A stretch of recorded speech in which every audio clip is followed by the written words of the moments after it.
साथियों नमस्कार। हमारे चैनल में आपका स्वागत है। मैं हूं रामचंद्र मौर्य।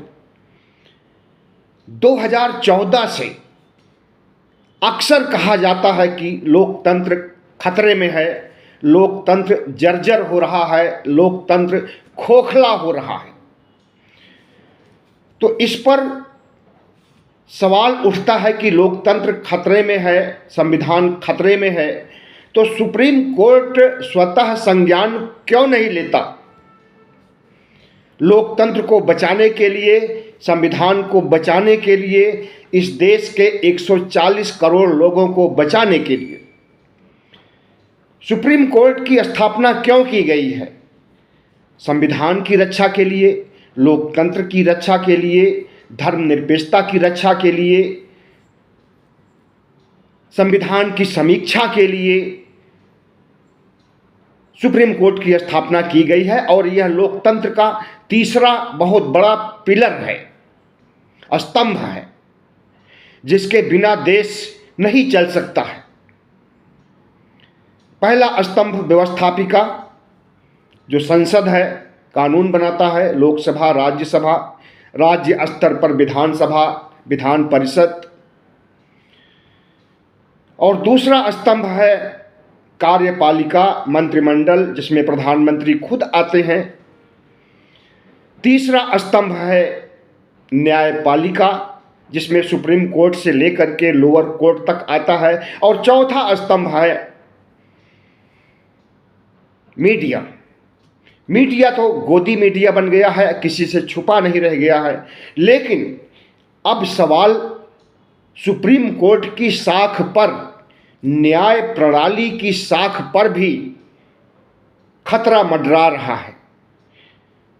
हम नहीं कह रहे हैं, बल्कि सुप्रीम कोर्ट के वरिष्ठ वकील ही कह रहे हैं कि सुप्रीम कोर्ट की विश्वसनीयता डावाडोल हो रही है। सुप्रीम कोर्ट ऐसे ऐसे कारनामे कर रहा है न्याय के नाम पर, जिससे सुप्रीम कोर्ट पर सवाल उठाए जा सकते हैं। लेकिन कौन उठाएगा? सुप्रीम कोर्ट में जो गतिविधियां चल रही हैं, आज से नहीं, 2014 से, पिछले 10 वर्षों से सुप्रीम कोर्ट और न्यायपालिका कटघरे में है। क्यों कटघरे में है? सत्ता परिवर्तन के बाद से ही कांग्रेस की सरकार जाती है, डॉक्टर मनमोहन सिंह की हार होती है, नरेंद्र मोदी प्रधानमंत्री बनते हैं, जो कि आरएसएस के प्रचारक रह चुके हैं। तो इन्होंने अपना रंग दिखाना शुरू कर दिया था 2014 से ही। और आपको याद होगा कि सुप्रीम कोर्ट के 4 वकील कड़ाके की ठंड में सड़क पर आ गए थे, प्रेस कॉन्फ्रेंस किए थे और कहा था उन्होंने कि लोकतंत्र खतरे में आ गया है। मोदी राज आने के बाद लोकतंत्र खतरे में आया है। उसके पहले कभी किसी जज ने, चाहे हाई कोर्ट का हो या सुप्रीम कोर्ट का हो या लोअर कोर्ट का हो, किसी भी जज ने प्रेस कॉन्फ्रेंस करके नहीं कहा कि लोकतंत्र खतरे में है। और इतना ही नहीं कहा था, उन्होंने कहा अभी जो कुछ आप देख रहे हैं, देखते जाइए आगे आगे क्या होता है। तो जो उन्होंने संभावना व्यक्त की थी, आज वही हो रहा है। सुप्रीम कोर्ट की साख दांव पर लग गई है। छोटी अदालतों की तो बात ही छोड़िए। जब गुजरात की लोअर कोर्ट राहुल गांधी को सजा देती है 2 साल के लिए मोदी प्रकरण पर, हर मोदी चोर है, इस बात को लेकर के 2 साल की सजा दी जाती है और उनकी संसद सदस्यता बर्खास्त हो जाती है, सरकारी आवास छीन लिया जाता है। और न सिर्फ लोअर कोर्ट बल्कि हाई कोर्ट भी राजनीतिज्ञों के दबाव में आकर के वही निर्णय सुनाता है जो लोअर कोर्ट सुनाता है। और उसी केस को जब सुप्रीम कोर्ट में लाया जाता है तो पलट जाता है और राहुल गांधी की सदस्यता बरकरार हो जाती है और घर भी सरकारी उन्हें फिर से मिल जाता है। लेकिन आज सुप्रीम कोर्ट में जिस तरह के फैसले हो रहे हैं, आज क्या 2019 को क्यों न शामिल किया जाए इसमें, जब राम मंदिर, बाबरी मस्जिद का मुकदमा का फैसला सुनाया गया था। जो फैसला सुनाया गया था उस पर किसी जज का हस्ताक्षर नहीं मिला, हस्ताक्षर किया ही नहीं। और जजों ने खुद कहा था कि आस्था के आधार पर, श्रद्धा के आधार पर हम फैसला सुना रहे हैं, जबकि आस्था, श्रद्धा, दया, करुणा, हमारी न्याय प्रणाली में इसका कोई स्थान नहीं है। भारत का संविधान नहीं कहता है कि दया के आधार पर, आस्था के आधार पर, श्रद्धा के आधार पर कोई फैसला सुनाया जाए। और आस्था के आधार पर फैसला, हिंदुओं की आस्था बहुत बड़ी चीज हो गई और मुसलमानों की आस्था कुछ नहीं हुई, और फैसला सुना दिया गया एक तरफा।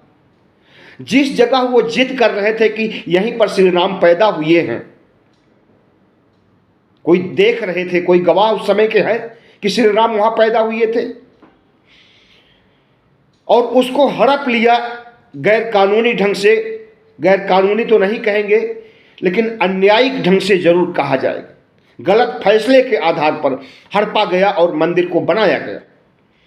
जजों ने फैसला सुनाया, चलिए मान लिया कि आपने आस्था के आधार पर फैसला सुना दिया, तो आप फैसले की कॉपी पर हस्ताक्षर क्यों नहीं किए? क्योंकि आपका नाम इतिहास में काले अक्षरों में लिखे जाने का डर है, और यह माना जाएगा कि जिन जजों ने फैसला सुनाया है आस्था के आधार पर, एक धर्म समुदाय को नजरअंदाज करके उसके साथ अन्याय किया गया और दूसरे समुदाय को, दूसरे धर्म को खुश करने के लिए उसकी जीत सुनिश्चित कर दी गई। उसी समय से सुप्रीम कोर्ट विवादों के घेरे में है, और जितने भी सरकारी मुकदमे आते हैं, सरकारी मुकदमों में सरकार की ही जीत होती है। आप कोई भी मुकदमा उठा के देखिए। पेगासस मामले में क्या हुआ था? पेगासस मामले में सुप्रीम कोर्ट की लताड़ लगी इनके सरकारी वकीलों को, इनकी सरकार को। उसके बावजूद भी इन्होंने कोई सबूत नहीं पेश किया और हमेशा यही कहा कि राष्ट्रहित में देश की रक्षा या गोपनीयता के आधार पर वो बातें नहीं बताई जा सकती। इससे देश हित जुड़ा हुआ है कि पेगासस का इस्तेमाल क्यों किया गया। सुप्रीम कोर्ट ने कहा कि हम कमेटी बनाते हैं। उस कमेटी का क्या हुआ, कमेटी से क्या निर्णय आया, आज तक पता नहीं चला है। लेकिन पेगासस मामले में जो रवैया सरकार का रहा है, वही रवैया आज भी है। हो सकता है कि अभी भी पेगासस काम कर रहा हो, और जितने भी वरिष्ठ नेता, वकील, पत्रकार या जो भी हैं, नौकरशाह, सबके फोन सुने जा रहे हैं। सुप्रीम कोर्ट की विश्वसनीयता इसलिए भी संदेहों के दायरे में आ गई है कि खुद सुप्रीम कोर्ट के वकील, अभी कल की बात है, कपिल सिब्बल ने आवाज उठाई कि हेमंत सोरेन जब सुप्रीम कोर्ट में आकर के अर्जी डालते हैं कि हमारे खिलाफ गैर जमानती वारंट जो आया है और गिरफ्तारी जो हुई है, इससे हमें मुक्ति दिलाई जाए, क्योंकि हमने कोई अपराध किया ही नहीं है, सबूत कुछ भी नहीं है ईडी के पास जिसके आधार पर उसने हमें गिरफ्तार किया है। सुप्रीम कोर्ट ने मना कर दिया। हो सकता है कि ऊपर से दबाव रहा हो सुप्रीम कोर्ट को, इसलिए मना किया हो, कहा कि आप जाइए हाई कोर्ट। बहुत से ऐसे केस होते हैं जो डायरेक्ट सुप्रीम कोर्ट में आते हैं और उस पर सुप्रीम कोर्ट फैसला भी सुनाती है। लेकिन ये क्या तुक बनता है कि एक प्रदेश का मुख्यमंत्री, और वो भी आदिवासी प्रदेश का आदिवासी मुख्यमंत्री, उसके खिलाफ ईडी मुकदमा दायर करती है और गिरफ्तार कर लेती है, और उस पर सुप्रीम कोर्ट सुनवाई करने से मना कर देता है, हाई कोर्ट की बात करता है, और तब तक खेला हो जाता है, गिरफ्तारी हो जाती है और उन्हें न्यायिक हिरासत में भेज दिया जाता है। ईडी जिस तरह से अपने पद का दुरुपयोग कर रही है और सरकार के इशारे पर काम कर रही है, आज इससे बच्चा बच्चा वाकिफ हो गया है। न सिर्फ ईडी बल्कि इस कोर्ट जो कुछ कर रही है, हमारा न्यायालय न्यायिक व्यवस्था जो कुछ कर रही है, आज वो भी संदेहों के दायरे में है। आप मामला लीजिए ज्ञानवापी मस्जिद का। 1991 में कानून बना दिया गया था प्लेसेस ऑफ वर्शिप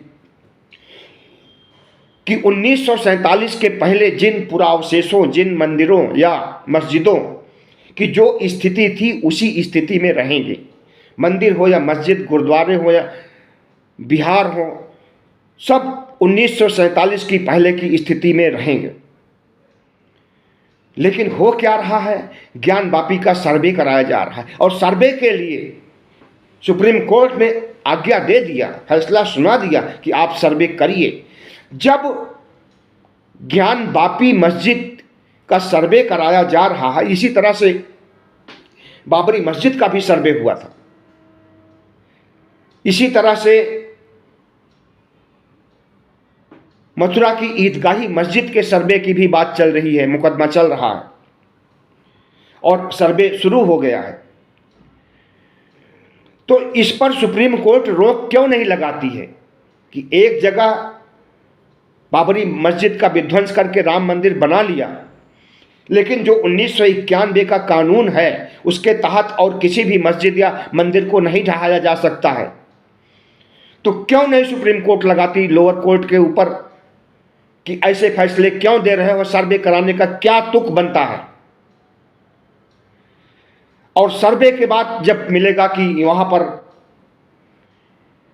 हिंदुओं के देवी देवताओं की मूर्तियां मिली हैं या पुरावशेष मिले हैं, नहीं मिले होंगे तो वो गढ़ दिए जाएंगे, वहां से बरामद किए जाएंगे और किया भी गया। तो ऐसी स्थिति में मामला जब क्रिटिकल हो जाए, गंभीर हो जाए, तब उस पर ध्यान देना सुप्रीम कोर्ट क्या चाहेगा। जब मस्जिद ढहाने के लिए उसके ऊपर चढ़ जाएंगे तब सुप्रीम कोर्ट कोई निर्णय लेगा। जब 1991 का कानून बना हुआ है तो ज्ञानवापी और ईदगाही मस्जिद को बचाने के लिए सुप्रीम कोर्ट क्यों नहीं इन उपद्रवियों को रोक लगाता है, क्यों सर्वे कराया जा रहा है, क्यों लोअर कोर्ट सर्वे के लिए फैसला सुना रहा है। और सरकारी विभाग है पुरातत्व विभाग, क्यों सरकारी विभाग का इस्तेमाल किया जा रहा है अगर मस्जिद गिराना नहीं तो। अगर सर्वे हो रहा है तो इसका मतलब है कि मस्जिद गिराया जाएगा और 1991 के कानून की धज्जियां उड़ाई जाएंगी। राम मंदिर के मामले में भी यही हुआ था, सुप्रीम कोर्ट में लिख करके दिया गया था, हलफनामा दायर किया गया था कि मस्जिद को कोई नुकसान नहीं होगा, उसके बावजूद मस्जिद को ढहाया गया था। क्या कर लिया सुप्रीम कोर्ट ने, एक दिन के लिए जेल हुई थी कल्याण सिंह को, इसके अलावा क्या हुआ था। छोटे मोटे अपराध के लिए महीनों सालों जेल होती है, लेकिन इतना बड़ा मस्जिद गिराया गया विध्वंसकारियों के द्वारा, उन्मादियों के द्वारा, और उत्तर प्रदेश के मुख्यमंत्री को एक दिन की सजा होती है। कैसी न्याय प्रणाली है ये। ऐसा नहीं है कि सारे जज सुप्रीम कोर्ट के, उन पर अविश्वास नहीं किया जा सकता। 1/3 जज अभी बचे हुए हैं जो कि लोकतंत्र और संविधान की लज्जा को रखे हुए हैं, लेकिन बाकी पूर्वाग्रहों से ग्रसित हो गए हैं। राजनेताओं के, सत्तारूढ़ पार्टी के दबाव में आकर के गलत फैसले सुना रहे हैं, अन्याय कर रहे हैं। न्याय की जगह chief justice of India DY Chandrachud भगवा कपड़े पहन करके मंदिर से उस मंदिर टहलते रहे तो क्या कहा जा सकता है कि भगवाधारी हैं, RSS के प्रचारक हैं। और जब कुछ दिन पहले अभी उन्होंने कहा कि भगवा राष्ट्रीय एकता का प्रतीक है, भगवा कट्टरपंथियों का, RSS का भगवा तिरंगा से बड़ा हो गया। अगर एक चीफ जस्टिस ऑफ इंडिया इस तरह से कह रहा है कि भगवा राष्ट्रीय एकता का प्रतीक है, तो इसका मतलब कि वो भी भगवा धारी तो है ही, भगवा पार्टी का समर्थन कर रहा है। और भगवाधारी लोग जितने अत्याचार कर रहे हैं, अन्याय कर रहे हैं मुसलमानों के खिलाफ, ओबीसी एससी एसटी के खिलाफ, प्रकारांतर रूप से आप उनका समर्थन कर रहे हैं। इन भगवाधारियों ने हिंदू राष्ट्र बनाने की मुहिम चलाई हुई है, लोकतंत्र को राजतंत्र में तब्दील करने की मंशा जाहिर कर रहे हैं, और इन्हें आप समर्थन दे रहे हैं। चीफ जस्टिस ऑफ इंडिया को सोचना चाहिए कि वो किसी भी धर्म विशेष से प्रभावित न हो, चाहे वो हिंदू धर्म हो, चाहे वो ईसाई धर्म हो, किसी भी धर्म से। और अगर हिंदू हैं, ब्राह्मण हैं, chief justice of India DY Chandrachud ब्राह्मण हैं, अगर आपको ब्राह्मण धर्म निभाना है, भगवा पहनना है, तो उसे पहन करके अपने घर के मंदिर तक ही सीमित रहिए। बाहर क्यों आप प्रदर्शन कर रहे हैं कि हम भी भगवाधारी? ऐसा नहीं करना चाहिए। और अगर हो रहा है तो ये देश के साथ अत्याचार हो रहा है, और चीफ जस्टिस ऑफ इंडिया की न्याय व्यवस्था के ऊपर सवालिया निशान खड़ा कर रहा है। जितने भी फैसले 2014 से आए हैं सरकार के द्वारा, सरकार के ऊपर जितने मुकदमे चलाए गए, उसमें लगभग सब में जीत हुई। चाहे वो राफेल का मामला हो, चाहे वो धारा 370 हो, चाहे वो सॉफ्टवेयर, जासूसी सॉफ्टवेयर का हो मामला, जितने भी मामले हुए सब में जीत हुई। सिर्फ एक मामले में हार हुई है, वो है बिल्किस बानो। उसके दोषियों की सजा को बरकरार रखा सुप्रीम कोर्ट ने, और हमें लगता है जो 1/3 जज अभी न्याय दे रहे हैं, उन्हीं के हिस्से में आया था ये फैसला। बाकी आधे से अधिक जज जो पूर्वाग्रहों से ग्रसित हो गए हैं, राजनीतिक पूर्वाग्रहों से नेताओं के दबाव में आकर फैसले सुना रहे हैं, उनके बारे में क्या कहा जा सकता है? आज कपिल सिब्बल जैसे वरिष्ठ वकील, जो कि कानून मंत्री भी रह चुके हैं, दुष्यंत दबे जैसे वरिष्ठ वकील, प्रशांत भूषण जैसे वरिष्ठ वकील न्यायपालिका की साख पर उंगली उठा रहे हैं, और वह उंगली उठाने का अवसर दिया है न्यायपालिका ने। ऐसे में क्या कहा जा सकता है? आज जो न्यायिक राजनीतिक केसेस आते हैं सुप्रीम कोर्ट में, उसे खास जजों के पास भेजा जाता है। नाम लेना सही नहीं होगा, लेकिन एक महिला जज हैं जो कि प्रधानमंत्री नरेंद्र मोदी जब मुख्यमंत्री थे तो उनकी लीगल एडवाइजर थी, लीगल सेक्रेटरी थी। आज वो सुप्रीम कोर्ट में न्यायाधीश हैं। उन्हीं के पास केसेस जा रहे हैं, जो राजनीति पर आधारित केसेज आ रहे हैं, मोदी सरकार के खिलाफ केसेज आ रहे हैं, उन्हीं मैडम के पास केस जा रहे हैं, जो कभी नरेंद्र मोदी की लीगल एडवाइजर थे। लीगल एडवाइजर से लेकर के न्यायाधीश तक बनने का सफर में कितना योगदान किया नरेंद्र मोदी ने, किसी से छिपा नहीं है। जिस तरह से आज कानून सुनाया जा रहा है, राम मंदिर का ही मामला लीजिए, तो यहां पर जिन जजों ने, रंजन गोगोई चीफ जस्टिस थे, फैसला सुनाया, किसी को राज्यसभा का सदस्य बना दिया गया, किसी को राज्यपाल बना दिया गया, किसी को अन्य संवैधानिक पदों पर, लाभ के पदों पर बैठाया गया। हो सकता है कि राजनीतिक पूर्वाग्रह से ग्रसित होकर के सरकार के पक्ष में, आरएसएस के पक्ष में, हिंदू कट्टरपंथियों के पक्ष में मुकदमा सुनाया गया, और इसी से प्रभावित होकर के उन्हें इनाम देने के लिए किसी को राज्यसभा का सदस्य बना दिया गया। Chief justice of India Ranjan Gogoi, पूर्व चीफ जस्टिस कहिए, उनको राज्यसभा में भेज दिया गया, आज भी हैं राज्यसभा में। और दूसरे जज को राज्यपाल बना दिया गया। तीसरे और चौथे जितने भी जज थे, सबको लाभकारी पदों पर दिया गया कि जाइए और माल काटिए, क्योंकि आपने हमारे हित में, हिंदुत्व के हित में, आरएसएस के हित में फैसला सुनाया है। और उसके फैसले के बाद ही इतना बढ़ चढ़कर के फैसला सुनाया गया कि राम मंदिर बनाने के लिए ट्रस्ट की भी व्यवस्था कर दी गई, कि एक ट्रस्ट बनाए सरकार और उस ट्रस्ट का काम होगा कि राम मंदिर बनाए। मस्जिद बनाने के लिए तो कोई ट्रस्ट नहीं बना, मस्जिद बनाने के लिए फंडिंग की तो कोई व्यवस्था नहीं की गई, मस्जिद के लिए तो दूसरी जगह स्थान दे दिया गया।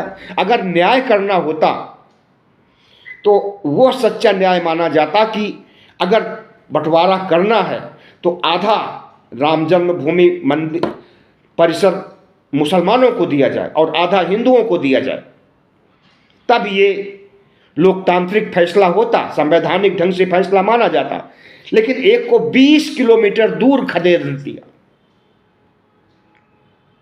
14 कोसी परिक्रमा होती है और ये 20 कोस दूर है, 14 कोसी के दायरे में भी नहीं आता है। तो इस तरह से हमारा सुप्रीम कोर्ट आज जिस रास्ते पर चल रहा है, यह संविधान के लिए, लोकतंत्र के लिए और 140 करोड़ जनता के लिए दुर्भाग्यपूर्ण है। और इनके खिलाफ अगर सुप्रीम कोर्ट के वकीलों ने आवाज उठाई है तो हमें इनका साथ देना चाहिए। हमें लोकतंत्र और संविधान की रक्षा करने के लिए न्याय प्रणाली और सुप्रीम कोर्ट के निर्णय को अवलोकन करना होगा समीक्षात्मक ढंग से, वरना आरएसएस के लोग, भारतीय जनता पार्टी के लोग न्यायपालिका पर छा जाएंगे और जो 1/3 जज बचे हुए हैं जो निष्पक्ष न्याय करते हैं उनके ऊपर भी हावी हो जाएंगे। ऐसी स्थिति आने के पहले इस देश के सिविल सोसाइटीज को, इस देश के ओबीसी, एससी, एसटी को सबसे बड़ा खतरा संविधान के हटने पर ओबीसी, एससी, एसटी के ऊपर ही आने वाला है। और जैसे ही संविधान हटेगा हिंदू राष्ट्र बन जाएगा, और हिंदू राष्ट्र बन जाएगा तो नागरिकता खत्म, ओबीसी, एससी, एसटी का आरक्षण खत्म, और फिर से इन्हें गुलाम बना दिया जाएगा, वर्ण व्यवस्था थोप दी जाएगी, शूद्र फिर से हो जाएंगे और फिर से इनको नीच कहा जाएगा और इनके ऊपर शासन किया जाएगा, इन्हें गुलाम बनाया जाएगा, जैसा कि मनुस्मृति युग में था। सुनने में तो ये भी आता है कि मनुस्मृति संविधान बनेगा, उसके बाद क्या स्थिति इस देश की होने वाली है। आहट मिल रहे हैं, जो आहट मिल रहे हैं वो गंभीर आहट है। और जब इस देश की न्याय व्यवस्था डावाडोल हो रही है तो समझिए कि संविधान और लोकतंत्र भी डावाडोल होने वाला है और खतरे में है। बहुत बहुत धन्यवाद। हमारे चैनल को सब्सक्राइब कीजिएगा, लाइक कीजिएगा और शेयर कीजिएगा।